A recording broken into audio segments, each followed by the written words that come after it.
हड्डियां तोड़ दी जाती हैं और उसके बाद उस वायलेंस के बाद जो खबरें सामने आ रही होती हैं कि पैलेट गन्स तक का इस्तेमाल हुआ है, वो बेशर्म दिल्ली पुलिस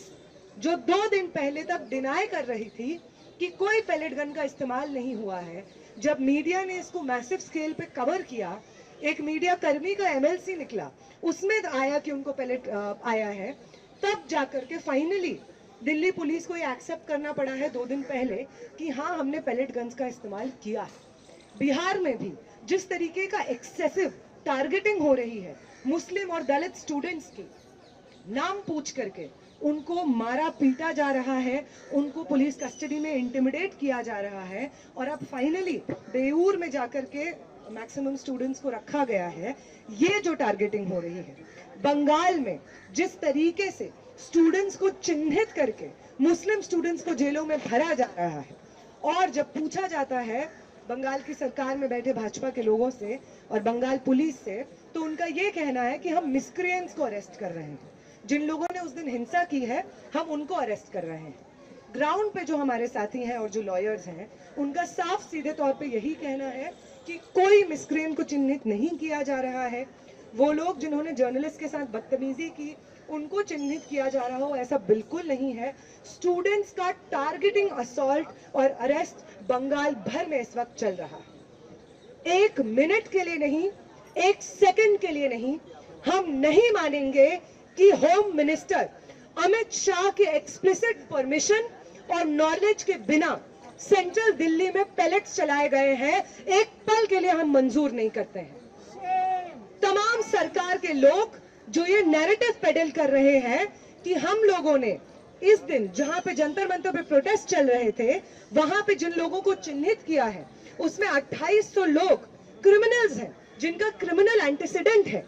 आप ये बताइए, आप दिल्ली पुलिस के लोग हैं, आपके पास पूरी व्यवस्था मौजूद है, पूरा सर्वेलेंस का सिस्टम मौजूद है, आप क्यों इंतजार कर रहे थे कि एक बड़ा प्रोटेस्ट होगा जंतर मंतर पे जिसमें सब लोग आएंगे, सारे अपराधी आएंगे और उसके बाद हम चिन्हित करेंगे? पुलिस का काम क्या ये है कि वो इंतजार करते रहे कि मुजरिम उसके पास चल के आए और तब जाके वो कोई कार्रवाई ले? और अगर ऐसा नहीं है और अगर आप ये जो 2800 का आंकड़ा बता रहे हैं वो एक बढ़ा चढ़ा करके आंकड़ा बता रहे हैं, हमारे प्रोटेस्ट को डिस्क्रेडिट करने के लिए बता रहे हैं, तो हमारा आपसे ये सवाल है कि यहाँ पे एक लंबे समय से 50 दिन के ऊपर तक यहाँ पे पीसफुल प्रोटेस्ट चले, उन पीसफुल प्रोटेस्ट की जो मांग थी, मेन डिमांड धर्मेंद्र प्रधान का इस्तीफा, उस इस्तीफे को, उस डिमांड को माना गया और सरकार ने अपने रिप्रेजेंटेटिव को भेज करके इस चीज को वैलिडेट किया कि यहाँ पे जो स्टूडेंट्स के प्रोटेस्ट हो रहे थे वो जायज हो रहे थे, उसकी डिमांड्स जायज हैं। उसके बाद अब जब सत्ता में बैठे लोगों का अहंकार टूटा है, आपकी घर घर में थू थू हो रही है, 20 तारीख को आपने जो हिंसा की है, आप लोगों को इंसान नहीं समझा जा रहा है, पुलिस कर्मियों को, सिक्योरिटी पर्सनल्स को, हर जगह पे वो लोग जो गोदी मीडिया का नैरेटिव सुन करके प्रोटेस्टर्स को एंटी नेशनल और पाकिस्तानी कहा करते थे, वो कंधे से कंधे मिला करके आज हमारे साथ चल रहे हैं। आपने जो 20 तारीख को हिंसा की है उसको कंडेम कर रहे हैं, तो आप लोग अपना बचा कुचा अहंकार बचाने के लिए अब इस अटेम्प्ट को कर रहे हैं कि जंतर मंतर पे जो पीसफुली लोग बैठे हुए थे आप उन्हीं को मुजरिम करार दे दीजिए। हम जानते हैं कि आपका ये 2800 का आंकड़ा है, उसका कोई मतलब नहीं है एक्सेप्ट कि आप चाहते हैं कि जंतर मंतर पे जो प्रोटेस्ट हुए, जिनकी डिमांड्स मांगी गई, जिसके बाद धर्मेंद्र प्रधान को इस्तीफा देना पड़ा, आप चाहते हैं कि वो प्रोटेस्ट डिस्क्रेडिट हो जाए। आप चाहते हैं कि आपने जो दूसरा आश्वासन यहाँ पे दिया था कि किसी भी एनडीए शासित राज्य में, भाजपा शासित राज्य में किसी भी पेपर लीक के खिलाफ प्रोटेस्ट करने वाले प्रदर्शनकारी पे कोई मुकदमा दर्ज नहीं होगा और जितने भी अरेस्टेड लोग हैं उन लोगों को रिहा कर दिया जाएगा। आप देश भर में अलग अलग भाजपा शासित राज्यों में अपने इस दूसरे आश्वासन से पीछे पैर मोड़ रहे हैं, मुकर रहे हैं और इसके खिलाफ अलग अलग राज्यों में स्टूडेंट्स प्रोटेस्ट कर रहे हैं। आप चाहते हैं कि 2800 का आंकड़ा बता करके डिनाई करके कि आपने हिंसा नहीं की है, या लोअर लेवल के एम्प्लॉइज को, आप ऑफिशियल्स को बर्खास्त करके आप चाहते हैं कि हमारा ये जो प्रोटेस्ट है वो आप डिस्क्रेडिट कर दें और आप अपने अश्योरेंसेस से जो इस वक्त पैर पीछे खींच रहे हैं, वो अश्योरेंसेस से आपको पैर पीछे खींचने का पूरा मौका मिले और साथ साथ आप हमारे ऊपर अपने क्रैकडाउन को जस्टिफाई कर सकें। हम यहां से कह देना चाहते हैं जेपी नड्डा को